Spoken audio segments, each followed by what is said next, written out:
Bienvenidos amigos una vez más a este espacio donde trabajamos para brindarles información que pueda asistirlos en la administración de sus territorios personales, particularmente el de su salud, en tiempos de una guerra silenciosa, de una guerra psicológica, de una guerra que se ha perfeccionado, en tiempos absolutamente distópicos, donde más que nunca es necesario asumir la responsabilidad de trabajar en nuestra soberanía personal. El tema de hoy es un tema que lo propusieron ustedes y tiene que ver con la sexualidad en nuestros días, la sexualidad en sus orígenes freudianos y cómo este origen particular que lo rastreamos hasta el psicoanálisis, los orígenes del psicoanálisis, hasta nuestros días y cómo esto ha influido en la oficialidad tanto académica, dentro de la línea académica oficial que se maneja tanto en universidades públicas como en universidades privadas, dentro de la línea cientificista dogmática oficial, de todo el financiamiento que obtiene esta misma estructura teórica y por otro lado, cómo esto influye dentro de del proceso de ingeniería social y en última instancia modula todos los aparatos culturales en los medios de comunicación, en el discurso que circula dentro de redes sociales. Las bases siempre terminan siendo freudianas. Por supuesto que entendiendo en profundidad el concepto de sexualidad humana, la distinción freudiana que se realiza de la estructura psíquica, de la personalidad, incluso de las neurosis, a partir de este concepto distorsionado de sexualidad, no coincide, no solo no coincide con la realidad, sino que también genera múltiples perjuicios en la vida de las personas, en la vida de las comunidades y a gran escala en las sociedades. Genera una especie de neurosis colectiva en términos freudianos, pero que esto tiene que ver con un proceso biológico de incoherencia. Ustedes saben que dentro del conocimiento hameriano de la ciencia curativa germánica entendemos y sabemos empíricamente que la corteza cerebral es la encargada de regular las funciones sexuales y está íntimamente ligado con nuestros procesos hormonales sexuales. Este es un marcador biológico muy interesante para analizar cómo este discurso esquizoide a nivel social en relación a nuestra sexualidad, que tiene su origen freudiano, está efectivamente generando incongruencias que no integran a nuestro aspecto biológico natural, que en última instancia, en cuanto más lo neguemos, más luchemos en contra de esto, más se va a manifestar en forma de sintomatología porque entramos en desequilibrio automáticamente. Dicho esto, pasamos porque tengo un dato histórico fundamental para compartirles, como siempre, y entender el contexto en el cual surge toda esta estructura del conocimiento freudiana en relación a la sexualidad. Ustedes saben que Freud, alrededor de 1890 más o menos, empezó con sus primeros textos donde él empieza a indagar sobre la etiología o el origen de las neurosis, lo que en ese momento se conocía como histeria y que era muy pobremente y de una manera poco científica, poco seria, atribuida a la mujer al útero. La histeria era para la ciencia de esa época conocida como una patología mental propia de las mujeres. Hoy en día esto no solamente está alejado del conocimiento científico real, sino que entendemos de que eso que se denominaba o se creía que era la neurosis en realidad era un desequilibrio químico hormonal provocado por ciertos choques biológicos, en este caso territoriales, que mismo provocaban estos cambios en el comportamiento. Sin embargo, para Freud, bueno, hay que reconocerle que fue uno de los primeros que empezó a integrar o intentar integrar la vida sexual de las personas en su privacidad para explicar el origen de esos cambios en el comportamiento que en ese momento eran más femeninos que masculinos. tenemos que entender de que en la época victoriana, en la que Freud escribe sus primeras obras y realiza toda su obra teórica alrededor del psicoanálisis, era la época victoriana, era una época de mucha represión sexual, donde había poco conocimiento anatómico incluso de la sexualidad particularmente femenina. Entonces, en este contexto, Freud empieza a investigar alrededor de la sexualidad y para el 1890 empiezan sus primeros textos. Ahora bien, y acá viene el dato histórico por el cual les propongo esta diapositiva.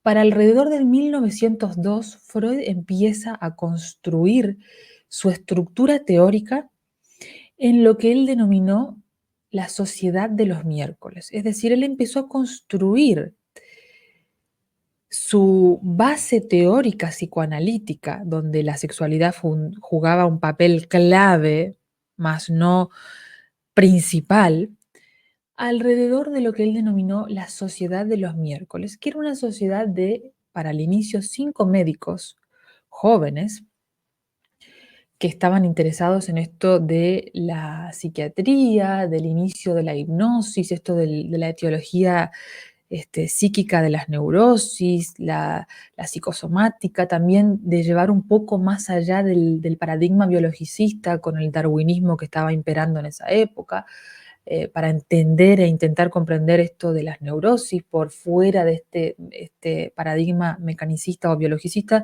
si bien Freud también incluye un poco de este aspecto en su teoría, pero Freud empieza a constituir este edificio teórico con esta modalidad y en esta manera de producir conocimiento que no es cualquier cosa. Ustedes saben que Freud fue masón con grado de maestro, al igual que Jung, también con grado de maestro. Sin embargo, Freud pertenecía a la logia judaica de la Binay Brid, de las cuales hay registros históricos públicos en las webs oficiales de la masonería española y la masonería israelita. Y Jung pertenecía a otra logia, ¿no? Pero los dos tenían grados de maestros masones. Y Freud traslada esto, no está clara la fecha de iniciación masónica de Freud, no hay registros serios ni públicos al respecto, por tanto no podemos saber cuándo él empezó este camino iniciático, pero sí tenemos en claro de que él de alguna manera llevó esta manera de producir conocimiento, de trabajar el conocimiento al psicoanálisis. Y el psicoanálisis tiene sus bases fundacionales en esta forma de producir conocimiento esotérica, secreta. Hoy en día un masón diría discreta, pero en esa época era absolutamente secreta. De hecho, para el 1913 Freud llega a tener tal importancia esta manera de producir conocimiento psicoanalítico que regala a cada uno de sus integrantes un anillo que están ahí en la diapositiva. Ustedes pueden ver que está el anillo, uno de los anillos que está exhibido en Israel en este momento. Cada uno de esos anillos a sus 7 integrantes tenía una gema. Esa gema tenía plasmada una representación de alguna figura mítica de la mitología griega. En el caso de Freud, él llevaba un anillo con el mito de Edipo frente a la esfinge. Bueno, eso tiene que ver con mismo por la figura central que tiene Edipo dentro de la teoría psicoanalítica y la estructuración del psiquismo mismo a partir de este concepto que introduce Freud, que es clave, clave para entender incluso cómo estamos viviendo hoy la sexualidad y entendiéndola, que es el concepto de la sexualidad infantil.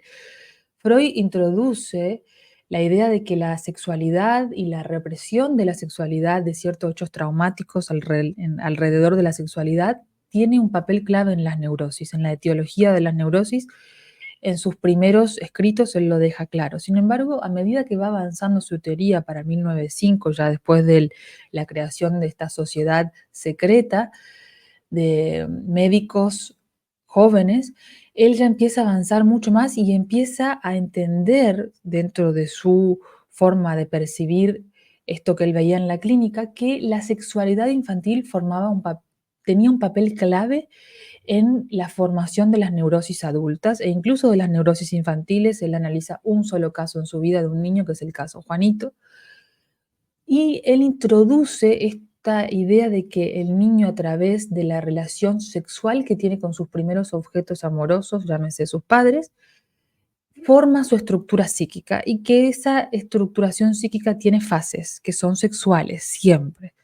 Él introduce la idea de que el niño es un perverso polimorfo porque estas pulsiones, que es otro concepto clave dentro de la teoría psicoanalítica, muy, muy sexualizada, por cierto, las pulsiones están desorganizadas en el niño y por esto el niño es un perverso polimorfo en este sentido.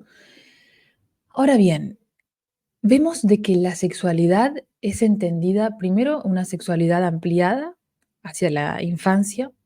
Segundo, hay algo que a mí siempre me llamó la atención. Ustedes saben que yo fui psicoanalista mucho tiempo, por eso entiendo en profundidad lo que les estoy compartiendo.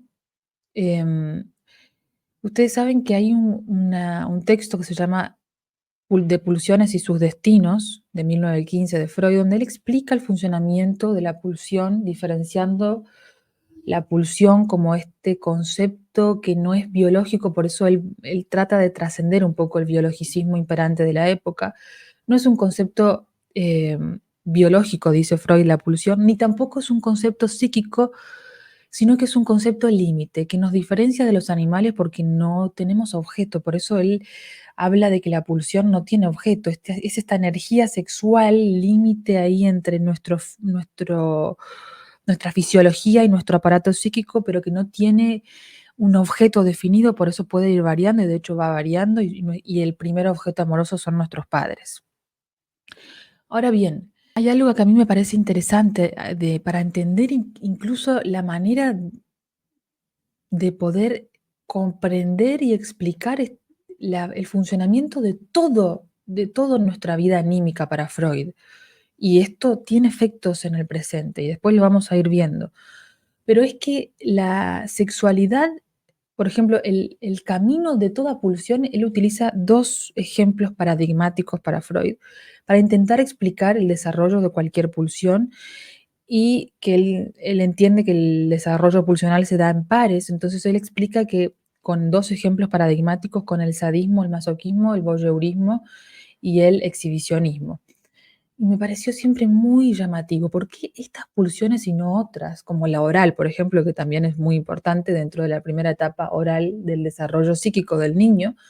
Pero él utiliza estos pares pulsionales, que me parece muy significativo entendiendo cómo se expresaba también el psiquismo del autor, en este caso Freud, y mismo de estos médicos que participaron muy activamente en la construcción de este edificio teórico psicoanalítico. Y acá viene el aporte de Jung. Ustedes saben que Jung era considerado por Freud como un hijo. De hecho, formó parte de esta segunda etapa de las reuniones de los miércoles, de este grupo secreto de los miércoles, y fue el primer presidente de la Asociación Psicoanalítica de Viena y la Asociación Psicoanalítica Internacional también, hasta su ruptura personal y profesional con Freud. El motivo, bueno, fue un motivo prácticamente teórico. Jung entiende de que el gran y grave error de Freud es remitir absolutamente el concepto de pulsión a la sexualidad. Él dice que hay una energía vital psíquica que no es sexual y que también es propicia de muchas de las actividades anímicas de nuestra psicología, de nuestra estructura psíquica. Y él amplía este concepto. Esto para Freud fue una traición absoluta y él rompe relación con Jung. Ahora, recordemos que los dos eran hermanos masones pertenecientes a diferentes logias. Sin embargo, hay algo que me parece interesante dentro de esta novela personal que tuvieron ambos autores, y es que Jung le critica a Freud el hecho de que para Jung, Freud tenía una visión muy judaica de el aspecto psíquico-anímico colectivo. Freud, Jung se dedicó mucho tiempo de su vida a analizar el origen antropológico de muchos de los elementos colectivos de la vida anímica colectiva y empezó a entender de que había ciertos símbolos y ciertos elementos psíquicos universales y otros que no. Y Jung reconoce que hay muchos de los elementos que Freud interpreta son universales, como por ejemplo el tema del Edipo y de la pulsión sexualizada, que dice Jung no son universales y son propios de la cultura judaica. Y que en un intento errado de generalizar, esto se termina propiciando y financiando en última instancia, porque ya después Freud, a partir de esta iniciación en esta logia masónica judaica, que hoy en día es mundialmente conocida, por supuesto que el trabajo de Freud es catapultado al éxito, fue financiado, se formaron asociaciones psicoanalíticas en América, en toda Europa. De hecho, el mismo exilio de Freud es propiciado por fuentes de financiamiento y una estructura grande de lobby y de gestiones que lograron de que él pueda escaparse de la Alemania para irse a vivir a Inglaterra en la época de la Segunda Guerra, los inicios por lo menos. Entonces vemos que la obra de Freud evidentemente tuvo un financiamiento y una oficialidad muy interesantes que tienen que ver con este origen. Como bien les adelanté, Freud tuvo una interpretación de la sexualidad de la época y esto se puede rastrear en la oficialidad de hoy en día.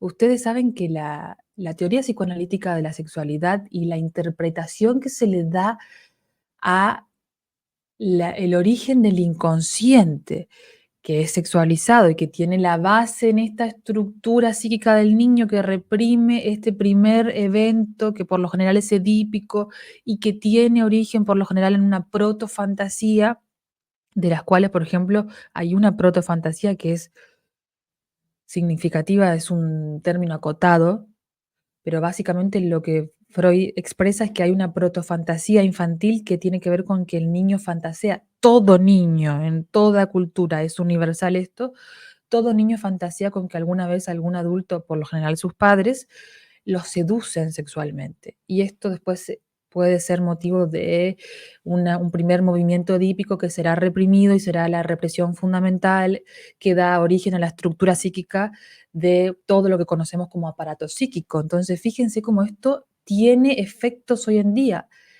El psicoanálisis es teoría hegemónica en las universidades hoy en día. Sobre todo en lo que es Occidente, esto es hegemónico y lamentablemente es de las teorías que menos evidencia científica tienen y que yo considero es una pieza clave dentro de lo que consideramos el discurso esquizoide académico y social de nuestra época.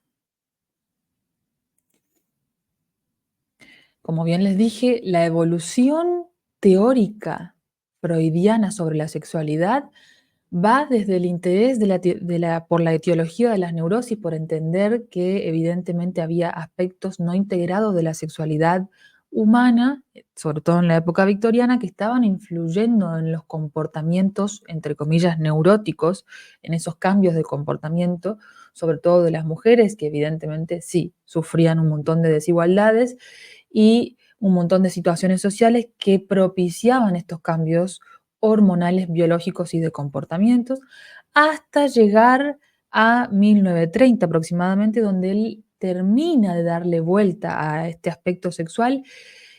Incluso esto tiene un análisis también muy interesante porque toda esta segunda parte de la teoría freudiana, que es más antropológica, como el malestar en la cultura, el aspecto del liderazgo que él utiliza, mismo el análisis antropológico como Tótem y Tabú y otros textos más, son en respuesta a Jung, que como les dije, ambos eran maestros masones, tuvieron una ruptura mismo dentro de esta organización masónica, porque toda la organización de producción de conocimiento, de invitación a participar dentro de este círculo de los miércoles, todo es igual a una tendida masónica donde se registraban todas las reuniones. La forma de que un miembro se incorpore era siempre a través de una invitación de uno de sus miembros y por votación unánime. Toda la misma estructuración masónica de producción de conocimientos, Freud la trasladó a esta sociedad de los miércoles. Exactamente lo mismo. Y lo podemos observar a través de toda la construcción histórica de su conocimiento y de la estructura psicoanalítica que gira alrededor del concepto de sexualidad. Por supuesto que esto lo vemos hoy. Esto que les voy a compartir viene de la obra de Daniel Stulin. Daniel Stulin da cuenta en su obra del Instituto Tavistock de que Freud fue uno de los directores del Instituto Tavistock, de los primeros directores, en sus primeros inicios cuando funcionaba como una clínica, el Instituto Tavistock. Y por supuesto que se empezó a difundir la idea psicoanalítica de la sexualidad.